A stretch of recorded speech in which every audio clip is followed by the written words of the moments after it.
Bonjour et bienvenue dans cette vidéo consacrée à la création de quittances de loyer.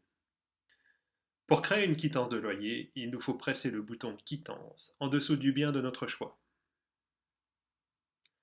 Le premier champ du formulaire est le mois concerné par la quittance. Par défaut, le mois de la prochaine échéance est présélectionné. Vous pouvez évidemment le changer.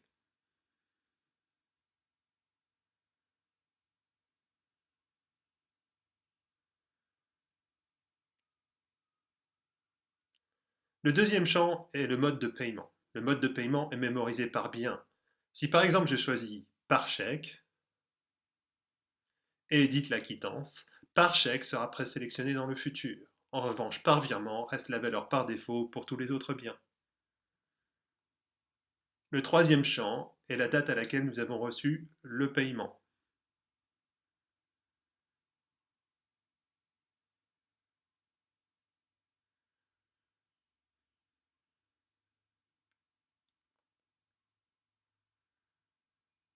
Ensuite, les dates de début et de fin de période. Par défaut, notre période va du 1er à la fin du mois. Vous pouvez changer ceci de deux façons. La première, en utilisant le sélecteur de date.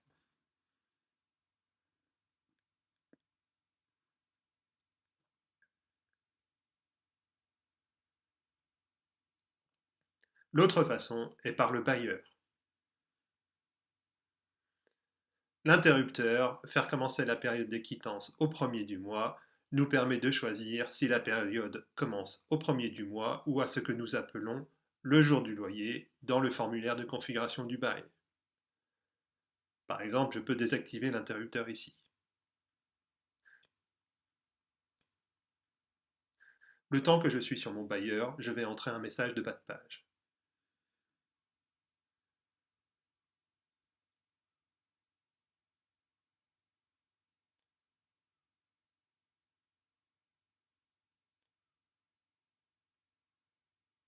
J'enregistre et reviens au formulaire de quittance. La période démarre maintenant au 4 du mois, qui est notre jour du loyer pour ce bail. Le dernier paramètre, message de bas de page, est hérité du bailleur. Je retrouve ici le message de bas de page que je viens de créer. Je ne change rien pour le moment et j'édite une quittance. Nous retrouvons bien notre en-tête, le nom du locataire, la date de paiement, par chèque, l'adresse du bien, les dates de notre période et le montant du loyer. Nous avons en dessous un tableau détaillant le loyer. La ligne ordures ménagères en dessous des provisions sur charge est configurée dans le champ détail des charges du formulaire du bail. Vous pouvez y ajouter jusqu'à 2 lignes.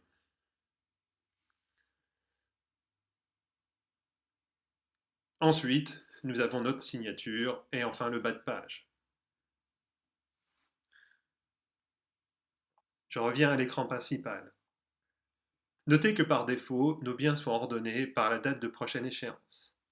Le bien pour lequel nous venons d'éditer une quittance se retrouve naturellement en fin de liste. Vous pouvez également voir que les dates de prochaine et de dernière échéance ont changé.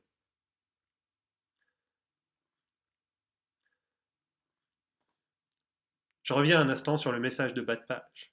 Il est important de noter que depuis la version 3.0 de l'application, le bas de page est enregistré au niveau du bien.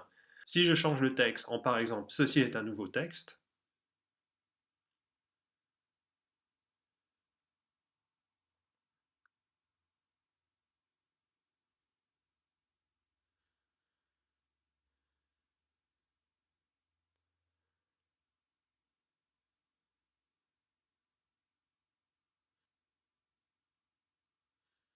j'édite à nouveau ma quittance,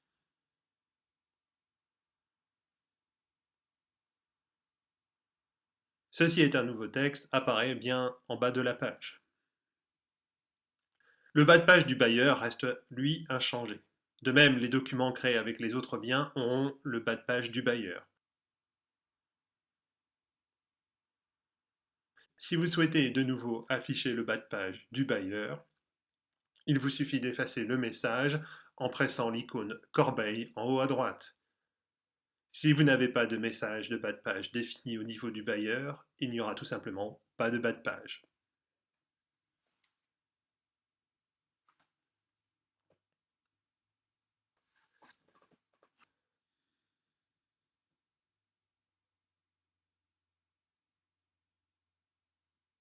Je vais créer rapidement une quittance pour par exemple avril 2014 et une pour avril 2013.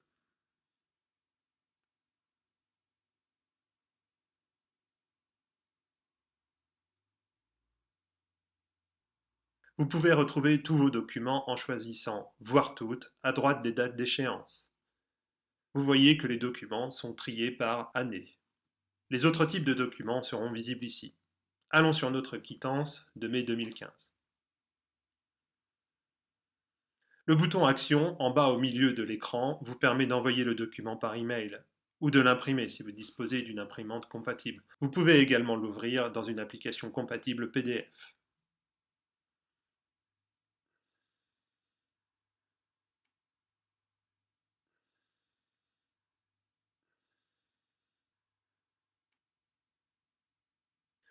Vous pouvez retrouver et éditer le texte de l'email dans le menu Configuration.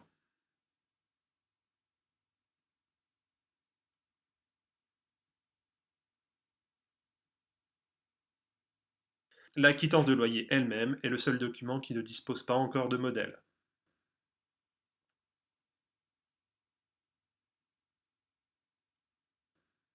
Nous voilà à la fin de cette vidéo. En espérant qu'elle vous a été utile, je vous dis à bientôt.